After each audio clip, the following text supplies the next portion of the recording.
بسم الله الرحمن الرحيم. هنتكلم النهارده عن برفان جميل ورائع جدا في السوق.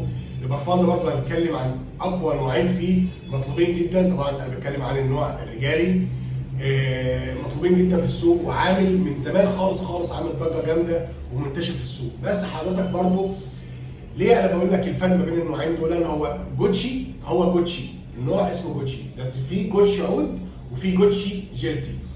الجوتشي عود له اتجاه وله ذوق وله ناس محبين، والجوتشي جيلتي له اتجاه وله ذوق وله ناس محبين. لو حضرتك سالتني انت راشد ايه، قلت لك جوتشي وسكت، رحت تجيبه من بره جوتشي، ممكن تلاقي جوتشي مختلف. في الحاله دي يا اما التاجر بيضحك عليك يا اما انا بضحك عليك، لكن في الحالتين لا انا بضحك عليك ولا التاجر بيضحك عليك. كل الحكايه ان هو في المصمم لما بيجي يعمل نوع بيشوف الذوق بتاع الناس بيطلب ايه. طالب نوع شجري بعمله شجري، طب خلاص انا اكتفيت من العملاء بتوع الشجري وبدات المبيعات تقل، عايز اعمل نوع تاني يكون فيه مثلا حمضي عشان اكمل الذوق التاني، وهكذا. كل الانواع اللي بتنزل تلاقي منها نوع عود، نوع شجري، نوع حمضي، نوع خشبي، عشان اعمل مساحه كبيره من العملاء اقدر ابيع اكتر. عمليه راسماليه يعني في الاول وفي الاخر يعني، وده مطلوب عند كل الناس. خلينا الاول نجرب جوتشي جيلتي. الله، يوسفي مع فلفل وفي الاخر بيدي عنبر. يوسفي، ريحه اليوسفي اليوسفندي مع الفلفل طبعا عشان تديله برضه انتعاش، وبالاخر بيدي عنبر لان جوتشي معروف ان هو تقيل.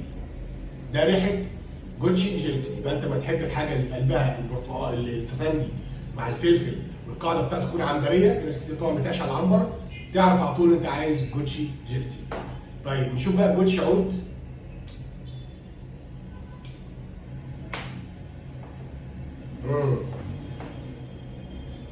جوتشي عود لبان، لبان دكر.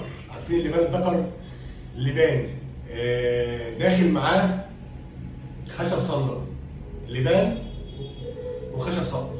لبان شيك جدا، كاني باكل يعني زي المستيكه يعني، اللي هو اللبان الدكر ده بالنسبه لجوتشي عود. يبقى انا دلوقتي لما احب النوع اللي انا مثلا شميته على البحيري لقيت فيه لبان، ريحه لبان جامده وفيه ريحه خشب الصندل، يبقى انا كده عرفت ان انا عايز جوتشي عود.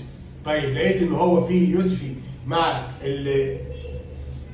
مع الفلفل مع زهره زي زهره البنفسج كده، اعرف ان انا عايز جوتشي جيلتي. كده انا بقول لك النوعين دول بقى انا واجبي اشرح لك عشان حضرتك لما تيجي تدفع فلوس تعرف انت بتدفع فلوس في ايه، ما تبقاش فلوس راحه كده على الفاضي يعني. وشكرا والسلام عليكم ورحمه الله وبركاته.